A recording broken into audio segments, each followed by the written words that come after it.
Hello YouTube, 123 ALG Productions here, and for the first video in quite some time, I'm going to do a quick overview of everything I've bought at auctions and yard sales over the past month of July 2014. So for sake of time and storage space on my phone, I have a lot of stuff here. I'm just going to go through it very quickly, so sorry if I sound out of breath. And I paid most of the stuff I got in an auction on Sunday. Some is left over from one I got a few weeks ago, and a yard sale I went to a few weeks ago. But the auction on Sunday paid just under $100 for most of what's here, save this stack of papers and those statues. Everything else I got for under $100. So I'm gonna go pretty quickly. So once again, excuse my shortness of breath. So at the first auction I went to a few weeks ago, I got this old stack, large stack of old papers, and the stack probably goes up to here. I don't have everything with me right now, but they're really old receipts. If you could see the really cool designs on the top, and there's a lot of these, and they're from the early 1900s. Here's an old letter from the 1895 from a lawyer to his mom telling him, telling her to rent out her farm.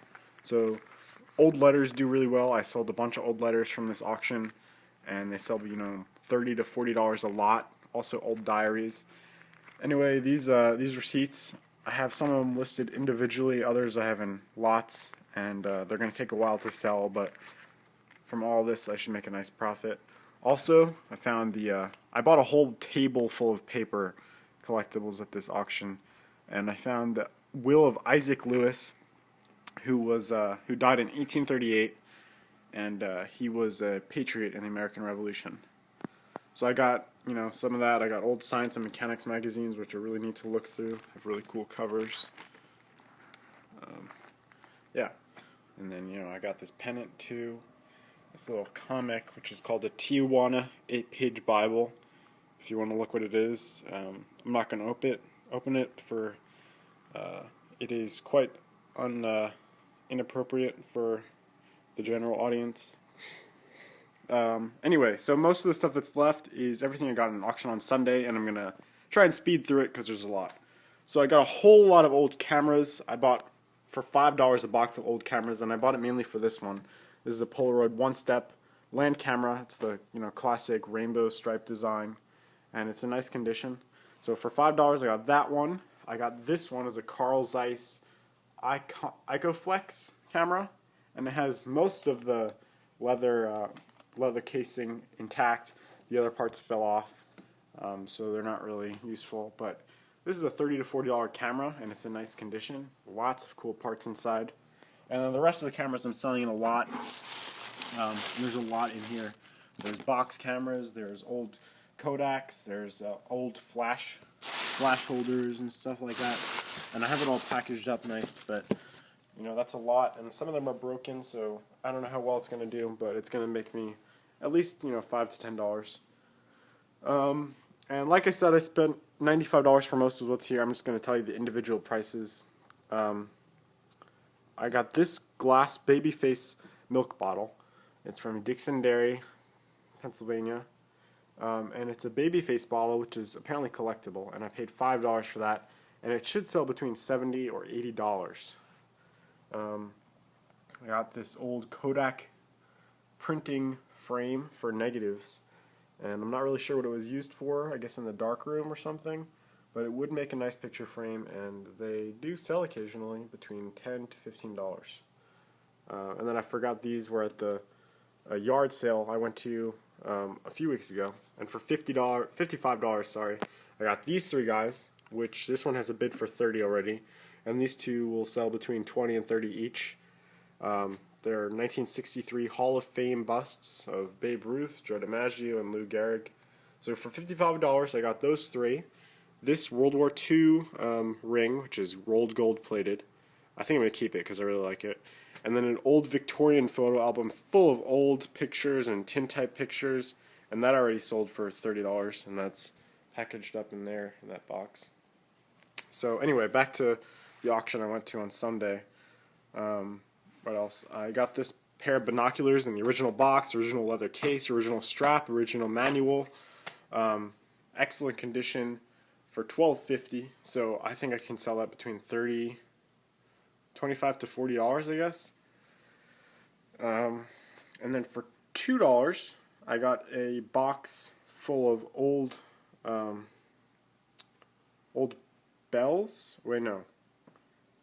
Yeah, old bells for $5. Sorry, box full of old bells, and this guy right here. So some of the bells are worth nothing, tourist bells. But this one was neat. This is for the 82nd Airborne of the United States Army, and that was really unique. So I picked that up. And some of them are really nice, like this Pennsylvania bell. It's cool. And there was a lot of, weird stuff inside there too.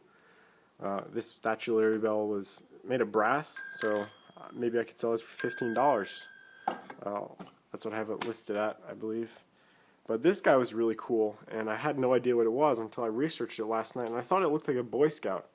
So I found that this is a little miniature replica of a famous statue done by one of the beginners of the Boy Scouts, and the original statue is called the Ideal Scout, and this is a little bronze replica. And originally it would have been like a trophy for a Boy Scout, I believe, but the plaque has nothing on it, so it's blank, and I think that's going to make it sell better. So I have that listed for $25, I believe. And also in that box was this really cool bear jar, and it's actually a bank. If I put the cap on, the cap screws on, and you can use it as a coin jar. So that was really cool, and that might sell for $10. And then I forgot which box this was in, but it's a Farberware, just metal tray. It's not worth much. But what's important to realize when you're buying lots and wholesale and this sort of stuff, a lot of stuff, rather than just selling the big ticket items and making nice profits on each one, you want to sell all the small items too, unless it's junk.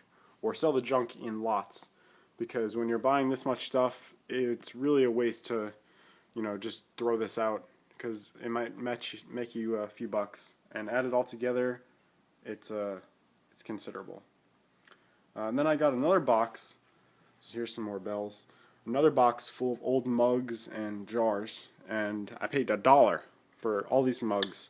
And even alone, this is a Yellowstone National Park jar. Mug, and there's two of them exactly alike, and one of them is listed for $20 on eBay with a few watchers, so I'm going to list both for $30.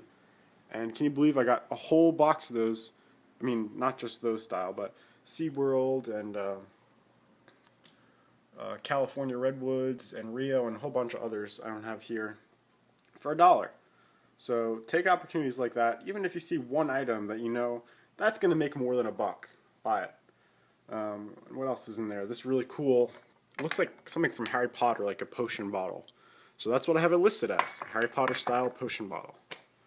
And then I think also in that one, or some other box, I didn't pay anything really for it, was this old syrup dispenser that was too cool, I couldn't pass it up. And the handle's made of butterscotch colored Bakelite. And if I screw that on, you'd see it's a spring action dispenser. So that's vintage style, really neat, and honestly I'd pay money for that if I didn't have it already, and I wanted a syrup dispenser. That's probably the nicest one you can buy. So that one I have listed on eBay, I think for $20. Alright, finally moving past the table, and hopefully my phone has enough enough storage space left, and hopefully I have enough breath left to keep talking at this pace. I got a whole bunch of books, and you got to be careful with books because they can be junk, and I have a whole bunch of them over there that I'm not even going to show you, or I might pan over them quick, that I'm either going to donate or throw out because it might not even be worth donating, because they're just weird, books that no one ever would read. So anyway, I bought one box full of books, which is these two piles here, for $1. I bought this World War II